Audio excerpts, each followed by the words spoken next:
అందరికి నమస్కారం. మీరు చూస్తున్నది వింటున్నది యోగేష్ కమెంటరీ. నేను మీ హోస్ట్ యోగేష్. ఈరోజు మనం పీకీ బ్లెండర్స్ సీజన్ 6 ఎపిసోడ్ 5 చూడబోతున్నాం. పోయిన ఎపిసోడ్లో ఒక డాక్టర్ థామస్ దగ్గరికి వచ్చి మీ బ్రెయిన్లో ట్యూమర్ ఉంది, మీరు 1 సంవత్సరమో లేదా 1.5 సంవత్సరమోనే బతకగలుగుతారు అని చెప్పాడు. థామస్కి ఏం చేయాలో అర్థం కావడం లేదు. హ్యాండ్ పాలి మాట్లాడుతున్నట్టంతా వినిపిస్తూ ఉంది. ఇటువైపు ఆర్థర్ ఆ చైనాటోనికి వెళ్ళి ఓపియం అంతా సెల్ చేసే అతన్ని కొడుతూ ఉన్నాడు కదా. వాళ్ళ వైఫ్ని కొట్టి నువ్వు నాకు ఆ ఓపియంని ఇస్తావా ఇవ్వవా అని అడిగాడు. 10 రోజులుగా ఓపియంని యూజ్ చేయని ఆర్థర్ ఈ రోజు ఓపియంని యూజ్ చేసేసాడు. ఇప్పుడు ఈ ఎపిసోడ్ ఓపెనింగ్ లో థామస్ ఒక బ్యాగ్ ని తీసుకుని ఆర్థర్ కి ఓపియం అమ్మిన ఆ చైనా అతని అంగిడి లోపలికి వెళ్ళాడు. ఆ ఓనర్ భయపడి, థామస్ నేను ఆ విషయాన్ని కావాలనే చేయలేదు, మీ అన్న మా వైఫ్ ని కొట్టి ఓపియం ఇవ్వమని అడిగాడు, అందుకే నేను మీ అన్నకి ఓపియం ఇచ్చాను అని చెప్పాడు. థామస్ అతనితో ఏమీ మాట్లాడకుండా ఒక కుర్చీలో కూర్చొని ఆ బ్యాగ్ ని ఓపెన్ చేసి చూపించాడు. అందులో టైం బాంబు ఉంది. దాన్ని చూసిన ఆ ఓనర్, థామస్ 10 సంవత్సరాలుగా కష్టపడి నా కష్టార్జితంతో కట్టిన అంగిడిది, ఈ అంగిడిని ఏమీ చేయకు అని చెప్పాడు.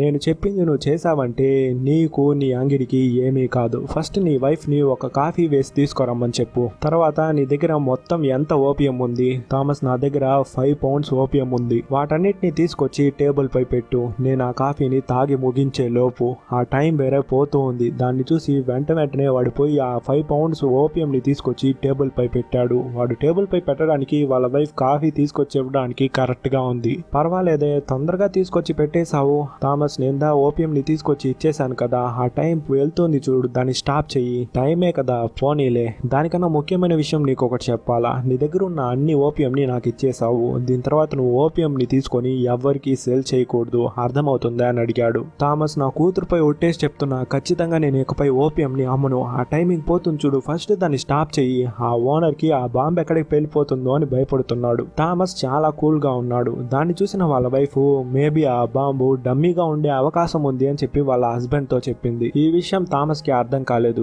ఎందుకంటే వాళ్ళిద్దరూ చైనీస్ లాంగ్వేజ్ లో మాట్లాడుకుంటున్నారు. థామస్ మెల్లగా పైకి లేసి, ఇకపై నువ్వు ఓపియం అమ్మకూడదు, అర్థమవుతుందా అని చెప్పి ఆ షాప్ ని వదిలి బయటికి వెళ్ళిపోయాడు. వాడు వెళ్ళిపోతూ ఉండడం వీళ్ళిద్దరూ చూస్తున్నారు. నేను ఆల్రెడీ చెప్పాను కదండి, ఆ బ్యాగ్ లో ఉన్న బాంబు డమ్మీయా అని. వీళ్ళు మాట్లాడుతూ ఉన్నప్పుడు థామస్ ఒక బ్రిడ్జ్ పైకి ఎక్కి ఆ బ్యాగ్ ని నీళ్ళలో పడేశాడు. అది అలాగే పేలింది. దాన్ని చూసిన వీళ్ళకి థామస్ పైన భయం ఇంకా పెరిగింది. థామస్ ఎప్పుడు బొమ్మలను పెట్టి ఆట చూపించడు, ఎప్పుడైనా సరే ఒరిజినల్లే. దీని తర్వాత తన ఆఫీస్కి వెళ్ళి ఫ్యామిలీ మెంబర్స్ అందరినీ పిలిచి ఫ్యామిలీ మీటింగ్ వేశాడు. ఎందుకంటే మన ఫ్యామిలీలో ఉన్న ఒకడికి పెళ్ళయింది, అది ఇంకెవరూ కాదు, ఫిన్నే. ఇది వాడి వైఫ్ మేరీ. మామూలుగా ఫ్యామిలీ మీటింగ్ అంటే అందరూ కరెక్ట్ గా వచ్చేవాళ్ళు. పాలి ఎప్పుడు చనిపోయిందో అప్పటి నుంచి ఫ్యామిలీ మీటింగ్ కి ఎవ్వరూ సరిగ్గా వచ్చేది లేదు. సరే దాన్ని పక్కన పెట్టండి, ఫిన్ గురించి చెప్పేశాను కదా. దీని తర్వాత ఇదే డ్యూక్. వీడి నిజమైన పేరు డ్యూక్ కాదు, కానీ అందరూ విని డ్యూక్ అని పిలిచి వాడి పేరు డ్యూక్ గానే పెట్టేశారు. వీడే నా కొడుకు అని చెప్పి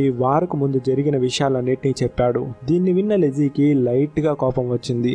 ఇది ఇప్పుడు ముఖ్యమా అని అడిగింది. అవును, ఇది ముఖ్యమే, ఎప్పుడైనా సరే మన పిల్లలే మనకు చాలా ముఖ్యమైన విషయం. దాని తర్వాత ఆర్థర్ ని పిలిచి, ఆర్థర్ వీడికి ఏదైనా పని చెప్పు అని చెప్పాడు. ఆర్థర్ కూడా ఒక బాటిల్లో విస్కీ తీసుకొని వాడి గ్లాస్ లో పోయబోతూ ఉన్నాడు. ఆహా, నాకు ఈ అలవాటు అంతా లేదు అని చెప్పాడు. సరే నీకేం పని తెలుసు అని ఆర్థర్ అడిగాడు. అందుకు డ్యూక్ నాకు రాయడము చదవడము రాదు అని చెప్పాడు. అందుకు థామస్ అయితే వీడికి రాయడము చదవడము లేని పని అని చెప్పుతా ఆర్థర్ అని చెప్పి ఇద్దరిని బయటికి పంపించేశాడు. ఆర్థర్ వాడిని తీసుకొని వెళ్ళేటప్పుడు, హేరా నా తమ్ముడి కొడక, నీకు రాయడము చదవడము రాదు, అయితే నీకేం పని తెలుసు, టైం వచ్చినప్పుడు నీకే తెలుస్తుందిలే ఆర్థర్, టైం వచ్చినప్పుడు తెలుస్తుందా, హేరా మెంటల్ లాగా వాగుతున్నావు. మెంటలా? ఎవరు? నేను. సరే అదంతా పక్కన పెట్టు, నువ్వు ఈ గ్రూప్ లో ఏం చేస్తున్నావు అని అడిగాడు. వెంటనే ఆర్థర్ వెనక్కి తిరిగి, ఏం అడిగావు, మళ్ళీ ఒకసారి అడుగు. అదంతా ఏం లేదు ఆర్థర్, టైం ఎంత అని అడిగా. ఆర్థర్ కూడా వాడి వాచ్ ఎక్కడ అని జోబీలో ఎతుకుతున్నాడు, కానీ అది డ్యూక్ చేతిలో ఉంది. నాకేం పని వచ్చని అడిగావు కదా, ఇలా బాగా దొంగతనం చేస్తా అని చెప్పి ఆ వాచ్ ని ఆర్థర్ కి విసిరాడు. అర్రే బల్లె వాళ్ళలాగా ఉన్నావే నువ్వు నాకు బాగా నచ్చావు, అందువల్ల ఈ వాచ్ ని నువ్వే పెట్టుకొని ఇచ్చేశాడు. థామస్ తొందరలోనే చనిపోబోతున్నాడు కదా, అందువల్ల వాడి ఫ్యామిలీని సరి చేయాలి. వాడి ఫ్యామిలీలో మొదటి వ్యక్తి ఆర్థర్ ఓపియం నంతా యూజ్ చేసి మత్తులోనే ఉన్నాడు. ఆ మత్తులో నుంచి బయటికి రావాలంటే లిండా వల్లే కుదురుతుంది. అందువల్ల లిండాని ఒక చర్చిలో మీట్ అయ్యి, నువ్వు ఆర్థర్ ని క్షమించగలవా అని అడిగాడు. అందుకు లిండా, నేను క్షమించలేను, కానీ దేవుడు క్షమిస్తాడు అని చెప్పింది. అందుకు థామస్, లిండా నువ్వు ఒక ఫౌండేషన్ పెట్టుకున్నావు కదా అని అడిగాడు. అందుకు లిండా కూడా, అవును థామస్, నేను ఒక ఫౌండేషన్ ని పెట్టుకున్నాను, దేవుడు నీ పైన కూడా ఇంట్రెస్ట్ గానే ఉన్నాడు థామస్, నువ్వు చేసే ఒక్కొక్క పనిలో దేవుడే ఉన్నాడు, నీ వెనుకలే ఆ దేవుడు వస్తున్నాడు. రాణిలే ఎంత దూరం వస్తాడు, ఇంకా కొంచెం దూరం వెళ్తే నా దారే ముగింపుకు వస్తుంది కదా. సరే అది పక్కన పెట్టు, నీ ఫౌండేషన్ ఉంది కదా, అందులో మీరు చాలా మందికి హెల్ప్ చేస్తున్నారు. కానీ ఆ ఫౌండేషన్ ఫినాన్షియల్ స్టేజ్ కొంచెం లోనే ఉంది. నేను మీకు $10,000 చెక్ గా ఇస్తే నువ్వు ఆర్థర్కి హెల్ప్ చేస్తావా అని అడిగాడు. అందుకు లిండా కూడా ఒప్పుకుంది. నువ్వు ఇచ్చే ఆ డబ్బు వల్ల చాలా మంది పిల్లలు సంతోషపడతారు, అంతేకాకుండా నేను ఆర్థర్కి హెల్ప్ చేస్తాననే చెప్పాను, వాడితో క్లోజ్ గా ఉండను అని చెప్పింది. అందుకు థామస్ ఫస్ట్ నువ్వు హెల్ప్ చెయ్యి అని చెప్పి అక్కడి నుంచి బయలుదేరాడు. ఎందుకంటే థామస్ కి ఒక ముఖ్యమైన మీటింగ్ ఉంది. లివర్పూల్ లో ఓపియం కూడా ఉంది కదా, అందులో కూడా కొంతమంది బకెట్ గా దొంగతనం చేస్తున్నారు అని చెప్పి ఆర్థర్ అక్కడికి వెళ్ళిన వెంటనే ఒకడు ఆర్థర్ ని బ్రెయిన్ వాష్ చేసి పంపించేశాడు కదా, వాడితో మాట్లాడడానికే వచ్చాడు. ఆర్థర్ ని మాట్లాడి బ్రెయిన్ వాష్ చేసేసి ఉండొచ్చు, కానీ ఇప్పుడు వచ్చినది థామస్. వీన్ని కొట్టబోతున్నాడేమో అని మనం అనుకుంటూ ఉంటే జోబిలో నుంచి డబ్బుల్ని తీసి టేబుల్ పై పెట్టాడు. నీలాంటి వాళ్ళనంతా నేను చంపను, యూజ్ చేసుకుంటాను. మాకు తెలిసిన వాళ్ళ దగ్గర నుంచి గన్స్ బుల్లెట్స్ అంతా ఒక దగ్గరికి రాబోతుంది, దాన్ని నువ్వే చూసుకోవాలి. అందులోనూ ఇలాంటి బుల్లెట్సే రాబోతున్నాయి అని చెప్పి ఒక బుల్లెట్ ని తీసి టేబుల్ పై పెట్టాడు. ఈ బుల్లెట్ ని నీ పాకెట్ లోనే పెట్టుకో. ఇన్ని రోజులు ఓపియం ని చూసుకున్నావు కదా, అలా కాదు, ఈ గన్స్ బుల్లెట్స్ అన్నిటినీ చాలా జాగ్రత్తగా చూసుకోవాలి. అలా చూసుకుంటే నువ్వు కూడా ఒక పెద్ద ధనవంతుడు అవుతావు. లేదు నేను అలా అంతా చేయను, ఓపియం ని అమ్మినట్టే ఈ బుల్లెట్స్ ని కూడా అమ్మేస్తాను అని చెప్పావంటే ఆ టేబుల్ పైన ఉంది కదా, ఆ బుల్లెట్ ని తీసి చూడు అని చెప్పాడు. ఆ బుల్లెట్ పైన స్టాగ్ అని రాసుంది, అది వీడి పేరే. ఆ బుల్లెట్స్ మాత్రం జాగ్రత్తగా చూసుకోలేదంటే వీడిని చంపేస్తా అని బెదిరిస్తున్నాడు. ఏంటబ్బా నిన్ను ధనవంతుని చేస్తా అని చెప్తున్నాను, థ్యాంక్స్ కూడా చెప్పవా? అందుకు స్టాగ్ థ్యాంక్స్ థామస్ అని చెప్పాడు. థామస్ అక్కడి నుంచి వెళ్ళేటప్పుడు ఎందుకోసమైనా థామస్ ఒకటి దగ్గర నుంచి సారీ థ్యాంక్స్ ప్లీజ్ థామస్ నన్ను వదిలే అని చెప్పించుకోవడం కోసమే చేస్తున్నావా? నువ్వు అనుకుంటే ఈ బిజినెస్ ని క్లోజ్ చేసేసి ఒక నార్మల్ మనిషిలాగా ప్రశాంతంగా ఒక చోట జీవించొచ్చు. అందుకు థామస్ ఓహో నేను ఎందుకు ఇలా ఉన్నానో తెలుసుకోవాలనుందా నీకు అని చెప్పి వాడి దగ్గరున్న గన్నుని తీసి వాడి తల పైన పెట్టాడు. ఇప్పుడు నేనేం చేస్తానో తెలుసా అని చెప్పి ఆ ట్రిగ్గర్ ని పుల్ చేసేటట్టే చేసి జోబిలో పెట్టుకునేశాడు. నీకు నేను కాల్చినట్టు అనిపించింది కదా? అవును థామస్, భయంలో నాకు యూరినే వచ్చేసింది, ఈ భయం కోసమే చేస్తున్నాను. నువ్వు చెప్పింది కరెక్టే, నేను అనుకుంటే ఈ బిజినెస్ ని క్లోజ్ చేసేసి నా దగ్గర ఉన్న డబ్బుతో ఒక ఆర్డినరీ అయిన మనిషిగా బ్రతకచ్చు. కానీ లాస్ట్ గా ఒక డీల్ ఉంది, ఆ డీల్ ని పూర్తి చేసేస్తే నేను ఒక మంచి మనిషిగా మారి ప్రశాంతమైన ప్లేస్ లో జీవిస్తాను అని చెప్పి అక్కడి నుంచి వచ్చేశాడు. ఆర్థర్ ఆఫీస్ లో ఉన్నప్పుడు ఫిన్ లోపలికి వచ్చి ఆర్థర్ మన ఇద్దరం ఎన్ని ఫుట్బాల్ మ్యాచ్లు ఎన్ని బాక్సింగ్ మ్యాచ్ ని ఫిక్స్ చేసి డబ్బులు సంపాదించుంటాము, కానీ ఒక రెఫరీ నేను చీటింగ్ అంతా చేయను అని చెప్తున్నాడు. అడిగితే మేమంతా జీసస్ ని ఫాలో అవుతాము, చీటింగ్ అబద్ధాలంతా చెప్పమని చెప్తున్నాడు. దీన్ని విన్న ఆర్థర్ కి కోపం వచ్చేసింది. ఎవడ్రా రెఫరీ, తీసుకోరంట్రా అని చెప్పిన వెంటనే ఆ రెఫరీని కూడా తీసుకొచ్చేశారు. ఏంటి రెఫరీ చీటింగ్ అంతా చేయనని చెప్పావంట? అవును, నేను చీటింగ్ అంతా చేసి డబ్బులు సంపాదించాల్సిన అవసరం లేదు, ఇక్కడి నుంచి బయటికి వెళ్ళిన వెంటనే పోలీసులకు చెప్తాను అని చెప్పాడు. అవునా, నీకెందుకు అంత కష్టం, నడిచి వెళ్ళి పోలీస్ స్టేషన్ లో చెప్పాలని? రే ఫిన్ ఫోన్ చేయరా. ఆ కాల్ కనెక్ట్ అయిన తర్వాత ఇదిగో ఇన్స్పెక్టరే మాట్లాడుతున్నాడు, ఈ ఇన్స్పెక్టర్ కూడా మా బెట్టింగ్ లో ఒక పార్ట్నరే, నువ్వు దీన్ని వెళ్ళి వాడికి చెప్పినా కానీ నిన్నే కొట్టి బయటికి తరుముతాడు. సో నా మాట విని డబ్బుల్ని తీసుకొని చీటింగ్ చెయ్యి అని చెప్పినా కానీ ఆ రెఫరీ వినేటట్టు కనిపిలే. ఆర్థర్ కి భయంకరమైన కోపం. పక్కన బిల్లీ ఉన్నాడు, అదే ఫుట్బాల్ మ్యాచ్ అంతా ఫిక్స్ చేస్తాడు కదా వాడు. రే బిల్లీ, నువ్వు నాతో ఎన్ని సంవత్సరాలుగా ఉన్నావు, ఒక్క మర్డరన్నా చేసావా? వీడు చావాలి, వీడి బ్లడ్ నీ షర్ట్ పైన అంతా రావాలి అని చెప్పిన వెంటనే బిల్లీ కూడా ఒక కమ్మీని తీసుకొని వాడి గొంతుని కట్ చేసేసాడు. వీటన్నిటిని డ్యూక్ కూడా చూశాడు, వాడికి ఇవన్నీ నచ్చలేదు, అక్కడి నుంచి బయటికి వెళ్ళిపోయాడు. ఈ బిల్లీ ఉన్నాడు కదా, వీడికి ఇదే ఫస్ట్ మర్డర్, దాన్ని తలుచుకొని షవర్ చేస్తూ బాధపడుతున్నాడు. అప్పుడు లోపలికి ఎవరో వచ్చే సౌండ్ వినిపించింది. ఎవరని చూస్తే జాక్ నెల్సన్. ఆ బిల్లిగాడు రెఫరీని చంపాడు కదా, ఆ కమ్మీని తీసుకొచ్చి వాడి సెంటర్ పాయింట్ లో చుట్టి పట్టుకునేశాడు. రే ఎవర్రా నువ్వు, ఎందుకురా ఇలా చేస్తున్నావు, నీకేం కావాలి అని అడిగిన వెంటనే జాక్ నెల్సన్ నువ్వు ఇకపై నా కోసం పని చేయాలి, మా మనుషులు థామస్ షెల్బీని చూసుకుంటారు, కానీ ఈ ఆర్థర్ ని ఇరికించి మా చేతిలోకి అప్పచెప్పాలి, ఇందుకు ఓకే చెప్తావా లేక కింద కట్ చేసేసేదా అని అడిగిన వెంటనే బిల్లీ మాత్రం ఆ సిచ్యువేషన్ లో ఏం చెప్తాడు, ఓకే అని చెప్పేశాడు. ఇక్కడ థామస్ లిజ్జీ పడుకున్నారు. అప్పుడు లిజ్జీ థామస్ నువ్వు చేసే విషయాలేవి బాగలేదు, నువ్వు చేసిన తప్పులన్నింటినీ సరిచేయాలని నువ్వు అనుకుంటున్నావు, అలా లిస్ట్ వేస్తే ఒక 10, 20, 100 లిస్ట్ ఉంటుందా, అందులో టాప్ లో నేనే ఉంటాను, ఎందుకంటే నన్ను పెళ్లి చేసుకునేదే పెద్ద తప్పని నువ్వు అనుకుంటున్నావు, కరెక్టా? అవును లిజ్జీ, నువ్వు చెప్పింది కరెక్టే, ఆ లిస్ట్ లో నువ్వు టాప్ లో ఉన్నావు, నిన్నెందుకు పెళ్లి చేసుకున్నానని నేను ఆలోచించా, నాలాంటి ఒకరిని పెళ్లి పెళ్లి చేసుకుని రూబీ లాంటి ఒక మంచి చిన్నపిల్లని చంపుకున్నావు. నేను నీ జీవితాన్నే నాశనం చేసేసాను. నువ్వు ఒక నార్మల్ అయిన మనిషిని పెళ్లి చేసుకుంటే ఈ పాటికి కుటుంబం పిల్లలని చెప్పి చాలా సంతోషంగా ఉండేదానివి. కానీ నన్ను పెళ్లి చేసుకున్నావు. నేను ఒక శాపం తగిలే వాడిని లిజీ. నా శాపం ఇప్పుడు నీకు కూడా తగిలి చాలా కష్టపడుతున్నావు.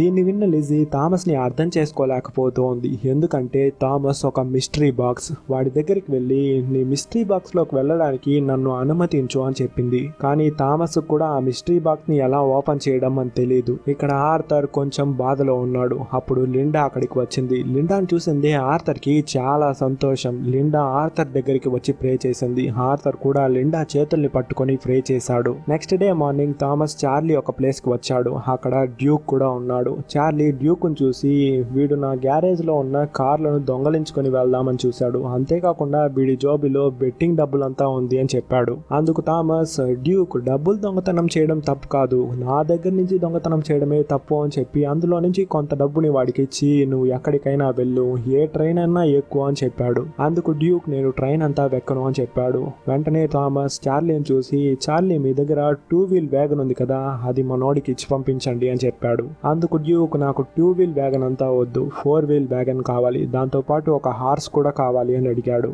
అయితే మా నాన్న యొక్క 4 వీలర్ వ్యాగన్ ఉంది కదా, దాన్ని ఇచ్చి పంపించండి అని చెప్పాడు. చార్లీ కూడా దాన్ని తీసివ్వడం కోసం బయటికి వెళ్ళాడు. అతను వెళ్ళిపోయిన వెంటనే థామస్ డ్యూక్ తో, మీ అమ్మ దగ్గర ఒక స్పెషల్ వాచ్ ఉంటుంది గమనించావా, దాన్ని నేను వేరే వాడి దగ్గర నుంచి దొంగలిస్తే మీ అమ్మ నా దగ్గర నుంచి దొంగలించింది. నేను మీ అమ్మ చాలా క్లోజ్ గా ఉన్నాము. అది మీ తాతకు నచ్చలేదు. అందువల్ల నన్ను షూట్ చేయడానికి గన్ను తీసుకొచ్చి షూట్ చేశాడు. అది నా భుజానికి తగిలి ఇంకా ఆ మచ్చ అలాగే ఉంది. ఆ వాచ్ మీ అమ్మ దగ్గర ఉన్నట్టు నీకు గుర్తుందా అని అడిగాడు. అందుకు డ్యూక్ కూడా అవునవును, మా అమ్మ దగ్గర ఒక వాచ్ ఉండేది. ఆ వాచ్ ని కూడా తన హార్ట్ దగ్గరే పెట్టుకోనింది. ఆమె చనిపోయిన తర్వాత ఆ వాచ్ ని కూడా ఆమెతో పాటే పూర్తి చేశాము అని చెప్పాడు. అప్పుడు కార్లీ అక్కడికి వచ్చి ఆ 4 వీల్ వేగన్ కి టైర్ పాడైపోయింది అని చెప్పాడు. అవునా, అయితే తొందరగా టైర్ ని మార్పిచ్చివ్వండి, పాపం నా కొడుకు వెయిట్ చేస్తున్నాడు కదా, ఆ కారుకి కొండకి తిరగాలనుకుంటున్నాడు అని చెప్పాడు. వెంటనే డ్యూక్ నాకు ఆ బెట్టింగ్ వేసే ప్లేసే నచ్చలేదు, కానీ ఈ ప్లేస్ నచ్చింది, నేను ఇక్కడ ఉంటాను అని చెప్పాడు. అయితే ఓకే, కానీ నీకు ఒకటి తెలుసా డ్యూక్, పెద్ద అయిన తర్వాత నువ్వు ఒక పెద్ద బిజినెస్ మ్యాన్ అవుతావు అని చెప్పాడు.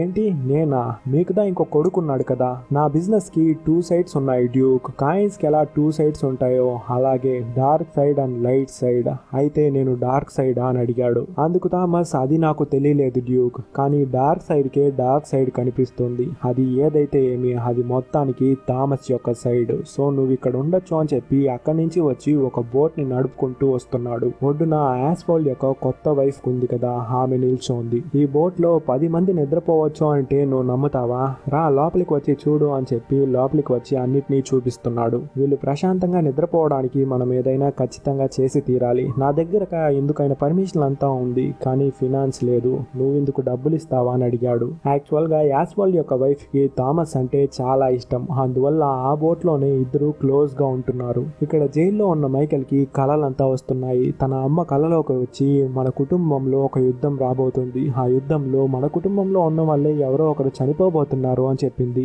ఇలాంటి విషయాలన్నీ మామూలుగా థామస్ కే వస్తాయి, కానీ ఇప్పుడు మైకెల్ కూడా వస్తూ ఉంది. నైట్ టైం అయింది. థామస్ యొక్క ఇంటికి ఆ జాక్ నెల్సన్ డిన్నర్ కి రాబోతున్నాడు. రెడీ అవుతూ ఒక టాబ్లెట్ ని తీసి నోట్లో వేసుకొని నీళ్లు తాగాడు. దీన్ని చూసిన లిజీ, ఎందుకు ఆ టాబ్లెట్ ని వేసుకున్నావు అని అడిగింది. అదే ఒక పెయిన్ కోసంలే. పెయినా, నాకు తెలియని పెయిన్ నీకెక్కడుంది, ఈ బిజినెస్ డీల్ ముగిసే వరకు ఆ పెయిన్ నన్ను వదిలి వెళ్ళదు అని చెప్పి ఆ డిన్నర్ కి బయలుదేరాడు. కింద ఆ జాక్ నెల్సన్ ఉన్నాడు కదా, వాడు వైన్ అంతా తాగడంట, విస్కీనే కావాలని చెప్పి పోసుకొని తాగుతున్నాడు. ఆ నెల్సన్ తో ఓపియన్ బిజినెస్ కైనా బిజినెస్ డీలింగ్ కూడా కుదిరింది. అది $5 మిలియన్ కైనా బిజినెస్ గా ఉండబోతుంది. అంతేకాకుండా థామస్ అమెరికాకి వెళ్ళాలి. ఈ విషయం లిజీకి తెలియదు. ఏంటి థామస్ అమెరికాకి వెళ్ళబోతున్నావా, నాతో చెప్పనే లేదు, ఎవరితో వెళ్ళబోతున్నావా అని అడిగింది. మీరెందుకు బాధపడకండి, థామస్ తో పాటు మైకెల్ వెళ్ళబోతున్నాడు, మైకెల్ థామస్ ని చూసుకుంటాడులే అని చెప్పి ఆ జాక్ నెల్సన్ చెప్పాడు. వీళ్ళు ఇలా మాట్లాడుకుంటూ ఉన్నప్పుడు యాస్వాల్డ్ యొక్క వైఫ్ అక్కడికి వచ్చారు. నెల్సన్, మీరు ఇక్కడ డిన్నర్ కి వస్తారని మాకు తెలుసు, అందుకే మేము వచ్చామని చెప్పి ఆ డిన్నర్ లో వీళ్ళు కూడా కలుసుకున్నారు. ఆ యాస్వాల్డ్ యొక్క వైఫ్ థామస్ తో క్లోజ్ గా ఉంది కదా, ఆమె సైలెంట్ గా ఉండకుండా లిజీని చూసి, లిజీ నువ్వు చాలా లక్కీ అయిన పర్సన్, థామస్ తో నేను ఒక్కరోజే ఉన్నాను, అందుకే నాకు చాలా జాలీగా అనిపించింది, కానీ నువ్వు రోజు జాలీగా ఉంటావు కదా అని చెప్పి నోటికి వచ్చిందంతా బాగింది. దీన్ని విన్న వెంటనే లిజీ కోపంగా అక్కడి నుంచి వెళ్ళిపోయింది. వెంటనే యాస్వాల్డ్, థామస్ థామస్, నేను నీకు ఎన్నిసార్లు చెప్పాను, నువ్వు ఇప్పుడు ఒక ఎంపీ, నీ గురించి పత్రికల్లో అంతా రాస్తారు, అప్పుడు ఈ లిజీ గురించి రాస్తే ఏమన్నా బాగుంటుందా? ఒక డబ్బులున్న అందమైన అమ్మాయిని పెళ్లి చేసుకో, అప్పుడే నీకు కరెక్ట్ గా ఉంటుంది. ఈ లిజీ అంతా నీ పక్కన నిల్చోడానికి కూడా అర్హత లేదు అని చెప్పాడు. అందుకు థామస్ ఆ గ్లాస్ లో ఉన్న వైన్ తాగేసి, అవును నువ్వు చెప్పింది కరెక్టే యాస్వోల్డ్, లిజీ నా పక్కన నిల్చోడానికి అర్హత లేదు. నేను ఇలా ఉన్నా కదా ఒక శాపం తగిలిన వాడిలా, నా పక్కన నిల్చోడానికి లిజీకి అర్హత లేదులే. నాకన్నా మంచి వాడిని పెళ్లి చేసుకొని ఒక మంచి జీవితాన్ని జీవించాల్సింది. ఇంకా 1 year లో నాకు జరిగే ఆ విషయానికి ఇంకా బాధపడుతుంది. వెంటనే జాక్ నెల్సన్, ఏంటి 1 year? నాకేం అర్థం కాలేదే అని అడిగాడు. అందుకు థామస్, ఇంకా 1 year లో నేను ఎక్కడ ఇంకో లోకంలోనా ఉంటాను, మీతో పాటు కలిసే కదా బిజినెస్ చేయాలి, మీరంతా అంత మంచోళ్ళ ఏంటి?